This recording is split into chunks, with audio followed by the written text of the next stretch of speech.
तो hey guys, आज मैं फिल्म करने जा रहा हूँ क्लाइंबर मांगा के वॉल्यूम नंबर 14 को। और इस मांगा के ऑथर हैं साकामोटो शिनिची। और इस वीडियो पे मैं मांगा का चैप्टर नंबर 132 से 142 तक कवर करने जा रहा हूँ। सो प्लीज़, अगर आपको वीडियो अच्छी लगती है तो चैनल को सब्सक्राइब कर वीडियो लाइक कर दीजिए, जिससे मुझे वीडियो बनाने में मोटिवेशन मिले और आपको वीडियोज़ की नोटिफिकेशन। तो चलिए अब चैप्टर शुरू करते हैं। तो चैप्टर की शुरुआत में हम इस्लामाबाद का सीन देखते हैं, जहाँ ताकेमुरा और मोरी दोनों ही आ चुके होते हैं और दोनों लोकल लोगों से मिलते हैं, जो दोनों को केटू तक ले जाने लगते हैं। और एक आदमी कहता है, सर हम बस केटू तक पहुंचने वाले हैं, तो बस आने ही वाला है। तो ताकेमुरा हाँ करता है। और पैरेलल में हम मोरी को देखते हैं, जो आने से पहले हैना के साथ टाइम स्पेंड कर रहा था। और तभी एक आदमी इशारा करता है, देखिए वो रहा माउंट केटू। और सभी लोग केटू के तरफ देखने लगते हैं। और पहली बार हमारा मोरी माउंट केटू को ईस्ट फेस को सामने से देखकर बहुत ही खुश हो जाता है।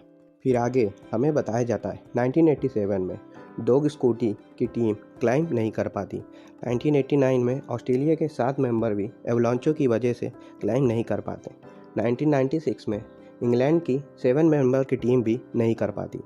और 2000 में पोलैंड से आए 2 लोग भी क्लाइंब नहीं कर पाते। और आगे हमें पता चलता है कि माउंट की हिस्ट्री में अभी तक K2 ईस्ट फेस की 7000 हायर तक ही क्लाइंब हुआ है। और फिर हम प्रेजेंट में देखते हैं ईस्ट कैंप का सीन, जहां बहुत सारे मेंबर और टीम इकट्ठा हैं क्लाइंब करने के लिए और रिसर्च के लिए। पर हमारा मोरी दूर बैठकर बस K2 को ही देख रहा होता है। और तभी यहाँ पर ताकेमुरा आकर कहता है, सेनपाई हमें परमिशन नहीं मिल रही है क्लाइंब करने के लिए, पर हमें जल्दी ही निकलना होगा यहाँ से। तो यहाँ से दोनों ही कैंप में वापस आ जाते हैं। और ताकेमुरा बताता है, सेनपाई हमारा 2 वीक वेट करना अच्छा रहा, अब वेदर भी क्लियर है, तो सेनपाई अब हमें कल सुबह ही निकल जाना चाहिए और हमें लेट नहीं करना चाहिए। और अगले दिन मोरी तुरंत ही उठकर रेडी होकर बाहर आ जाता है और यहाँ के किचन बॉय मोहन से बात कर उससे बाय करने लगता है। पर ताकेमुरा यह सब रिकॉर्ड कर रहा होता है और कहता है, सेनपाई जापान के लोग आपको देख रहे हैं, उनके लिए कुछ बोलिए। पर मोरी इसे हटाने लगता है और ताकेमुरा मोरी को देख कहता है, अब मोरी के पास भी एक साथी है और उसके साथ चल सकता है। और ये बात अगर ओनिशी भी सुनता तो उसे भी बहुत खुशी होती।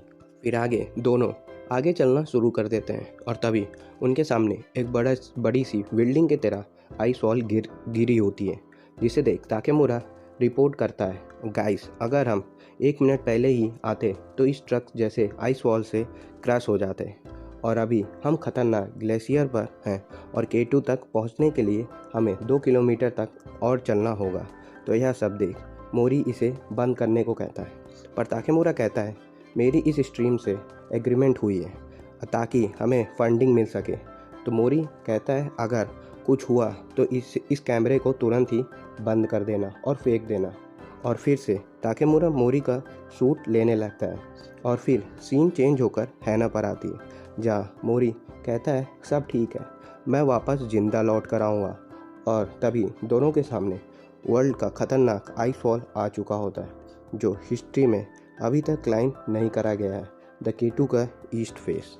तो यह आइस वॉल देख मोरी खुश हो जाता है और कहता है, मुझे पहले से ही पता था, मैं पहले ही इसे अपने दिमाग में ड्रॉ कर लिया था।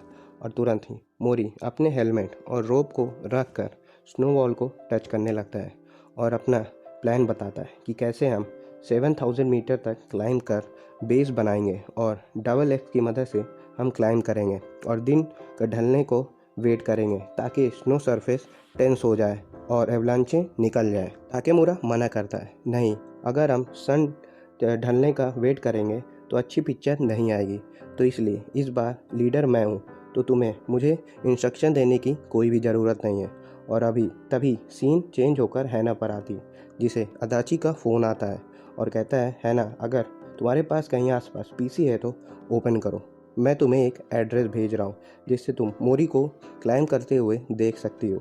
और क्या ये अच्छा नहीं है कि इस वीडियो को ऑल ओवर दी वर्ल्ड सभी लोग देख रहे हैं। और तभी मोरी क्लाइम करते हुए देखता है कि कैसे उसे हज़ारों लोग, लाखों लोग क्लाइम करते हुए पीछे देख रहे होते हैं।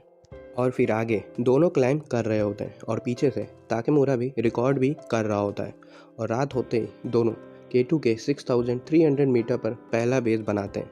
और अंदर मोरी पूछता है ताकेमुरा, क्या तुम ठीक हो कि नहीं? और मोरी तुरंत ही ताकेमुरा का पल्स चेक करने लगता है और फिर दोनों लेट जाते हैं और सोने लगते हैं। पर हम देखते हैं ताकेमुरा ठीक नहीं होता है, वो सांस बहुत तेज़ ले रहा होता है क्योंकि ताकेमुरा की दिमाग की नर्व्स डैमेज हो रही होती हैं। और फिर हम तभी यूमी का सीन देखते हैं जो बहुत बढ़िया लाइफस्टाइल जी रही होती है और उसके बच्चे भी होते हैं और उसकी फैमिली भी अब बन चुकी होती है और वो अपने फैमिली से बहुत खुश होती है। और तभी अचानक से ताकेमुरा को बहुत तेज पेन हो रहा होता है और तभी वो कोई गोली निकाल कर खाता है जिससे ताकेमुरा की नब्ज शांत हो जाती है और बिल्कुल ब्रेन नॉर्मल हो जाता है। और फिर सुबह हो जाती है और मोरी जैसे ही उठता है वो देखता है कि ताकेमुरा उसे ठीक लगता है और चलने को रेडी होता है। और आगे चलते हुए मोरी कहता है, हम ऑस्ट्रेलिया टीम को पीछे छोड़ 6000 मीटर तक आ गए हैं। और ताकेमुरा चलते हुए कहता है, अब अच्छा लग रहा है, अब से वाइग्रा लिया हूँ तो अब मुझे चलने में मुश्किल भी नहीं हो रही है। और तभी दोनों के सामने एक बहुत बड़ी मेज वॉल आ जाती है जिसे देख मोरी कहता है, हमें इस पर आराम से क्लाइंब करना होगा और इससे अडैप्ट करना होगा, तो अभी के लिए हम इसे रहने देते हैं। पर ताकेमुरा वेट नहीं करता है और क्लाइंब करने जा रहा होता है और मोरी भी उसे रोकने को करता है। पर ताकेमुरा को बहुत तेज गुस्सा आ रहा होता है कि कैसे यूमी उसे छोड़कर शादी कर ली होती है और उसे गाली देते हुए और चिल्लाते हुए ताकेमुरा अपनी एक्स इस वॉल पर घुसा देता है और तेज़ी से वॉल पर चढ़ने लगता है और मोरी नीचे खड़ा होता है। और आखिरकार दोनों थोड़ा सा ऊपर आते हैं और ताकेमुरा कहता है, सिनपाई आप बैग कैरी करिए, मैं आगे की लीड लेता हूँ। तो यह सुन मोरी कहता है, तुम बहुत स्लो हो। तो ताकेमुरा कहता है, ठीक है मैं ही बैग उठा लेता हूँ। और तभी दोनों टकरा जाते हैं और नीचे गिर जाते हैं और ताकेमुरा मोरी पर चिल्ला कर कहता है, मैं कोई ओल्ड मैन को वहाँ की स्नो फील्ड पर पहला कदम नहीं रखने दूंगा। और फिर आगे हमें माउंटेन की ब्यूटीफुल सीन को और ऊंचे ऊंचे माउंटेन को दिखाते हैं जो पूरी तरह स्नो से कवर होते हैं। और आगे ताकेमुरा रीज़न बताता है कि वो सेनपाई को लाया है ताकि ताकेमुरा नॉन स्टॉप क्लाइंब कर सके और उसे मुश्किल से बचाए। और ताकेमुरा यूमी और मोरी के लाइफ से बहुत ही जल रहा होता है और कहता है, मैं तुमसे पहले वहाँ पर अपना कदम रखूँगा। फिर अगले सीन में हम यूमी को देखते हैं जो मोरी को देखने के लिए सोचती है पर हार मान लेती है और कहती है, मुझे यकीन कि तुम जिंदा घर लौटोगे। और फिर सीन चेंज होकर आता है जहाँ इन दोनों के सामने बहुत बड़ी सी आइस वॉल आ चुकी होती है। तो यह देख ताकेमुरा रेडी होता है क्लाइंब करने के लिए, पर मोरी कहता है ये इम्पॉसिबल है कि हम इसे डायरेक्ट क्लाइंब करें। तो यह सुन ताकेमुरा कहता है, शांत रहो और मेरे साथ क्लाइंब करना शुरू करो। और फिर हम हैना को देखते हैं जिसके पास मोरी एक लेटर भेजा होता है और आगे ताकेमुरा क्लाइंब करना स्टार्ट कर देता है और अपनी एक्स की मदद से। पर तभी ताकेमुरा देखता है कि वो एक्स को वॉल पर नहीं घुसा पा रहा होता है और तभी वॉल से अटैच हुक भी निकल जाती है और यह सब हैना भी महसूस कर लेती है और रोने लगती है। पर मोरी रस्सी को तुरंत ही पकड़ लेता है और जिससे ताकेमुरा गिरने से बच जाता है। तो दूर से मोरी आइडिया देता है, ताकेमुरा जूमर का यूज़ करो और क्लाइंब करो। तो यह सुन ताकेमुरा रस्सी को पकड़कर अपने शूज़ वॉल पर घुसा देता है और एक्स की मदद से वॉल पर अटैच होकर बच जाता है। और तभी सीन चेंज होकर हैना पर आता है जो पीसी ऑन कर देती है और वीडियो प्ले कर देखने लगती है, पर वीडियो ब्लर आ रहा होता है। और आगे हम देखते हैं कि ताकेमुरा बेहोश होकर लटक चुका होता है और लगता है कि जैसे ही वो इस K2 को क्लाइंब कर वापस जाएगा तभी उससे मिलने यूमी आ जाएगी और ताकेमुरा को देख तुरंत उसे गले लगा लेगी और फिर से दोनों एक साथ हो जाएंगे। पर तभी यह सब सोचते हुए ताकेमुरा होश में आ जाता है और क्लाइंब करने लगता है। पर तभी फिर से अचानक से ताकेमुरा की नब्ज स्लो हो जाती है और वो बेहोश होने लगता है और मोरी ऊपर खड़ा होता है और उसे कोई भी रिस्पॉन्स नहीं मिल रहा होता है। तो यह देख तुरंत ही मोरी ताकेमुरा के पास नीचे जाने लगता है और तभी सीन पास्ट में आ जाता है जब दोनों पहली बार मिले थे। दोनों ही स्नो वैली में खड़े होते हैं और ताकेमुरा अपना इंट्रोडक्शन देता है पर मोरी उस पर ध्यान नहीं देता और दूर जाने लगता है। पर ताकेमुरा मोरी का पीछा नहीं छोड़ रहा होता है, उसका पीछा कर रहा होता है तो यह देख मोरी परेशान हो जाता है और यहाँ से वापस चला जाता है और फिर सीन चेंज होकर प्रेजेंट में आता है, जहाँ मोरी एक्स की मदद से ताकेमुरा के पास जा रहा होता है और तभी हैना को स्ट्रीम में सब ब्लर दिख रहा होता है।